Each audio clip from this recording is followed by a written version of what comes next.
Kia ora koutou, my name is Chris Huriwai and today we will be talking about the New Zealand Rodeo, why I believe it is inherently cruel and should be banned.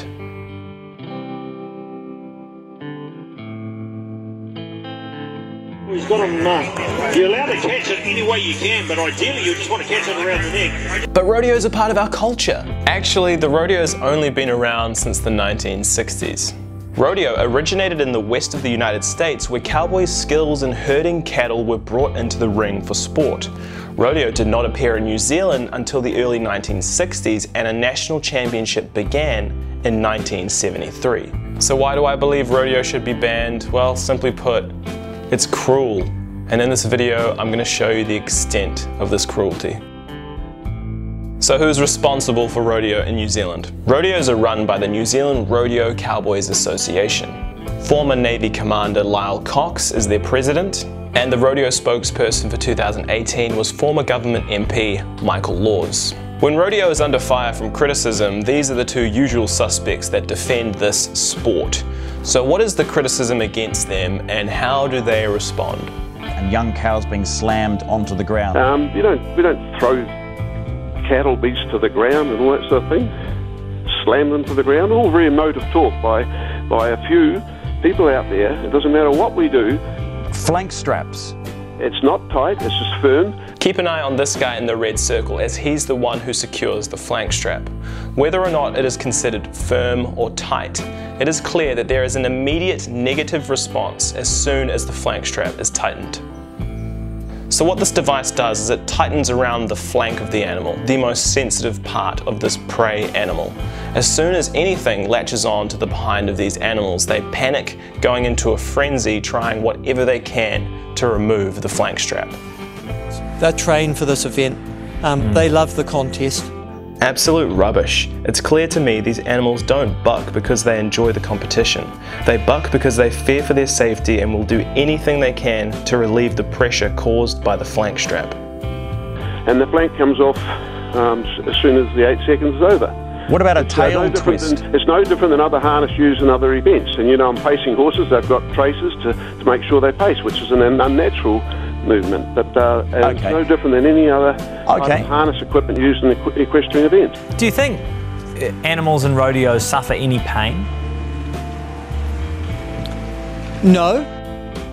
I would imagine that on occasion they might get irritated. Don't feel pain, Michael. Are you for real? Should we talk about steer wrestling, where grown men wrestle steers to the ground, calf roping where young calves are strangled, clotheslined by lassos, thrown on their back and then tied up? How about when bulls and horses are put in such stressful and scary environments where they fear for their lives, they sometimes die? Let me show you one of the ways rodeo animals are killed. This bull is in a frenzy, spiraling out of control in a panic. A rodeo assistant attempts to help the fallen rider and to remove the flank strap. The bull further panics and shifts its weight so that it can keep its eye on the rodeo assistant, resulting in a disproportionate and unnatural amount of weight on its back leg. Notice the white in the animal's eye. Terrible. There's no element of pain whatsoever. We don't believe so. If Laws wasn't being paid by the Rodeo Association, I would seriously question his mental health. To say that animals at rodeos do not feel pain has got to be as disingenuous as it gets.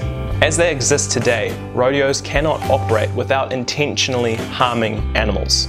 Let's take spurring for example. To spur, urge a horse forward by digging one's spurs into its sides. And judging criteria for bronc and bull riding?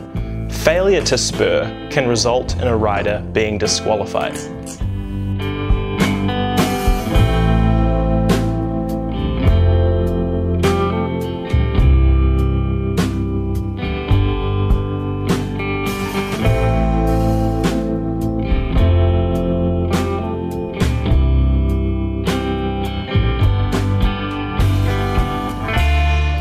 In the New Zealand Animal Welfare Act, it states that animals are recognised as sentient beings, meaning they are able to perceive or feel things. In other words, they have a subjective experience of their own reality.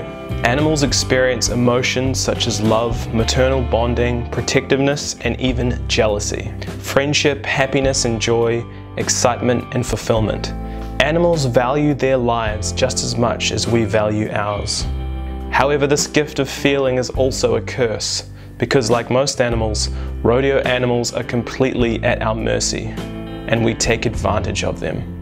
Animals also experience pain, suffering, loneliness, deprivation and helplessness, physical and mental agony. Rodeo animals are among the long list of animals that are exploited by humans for entertainment.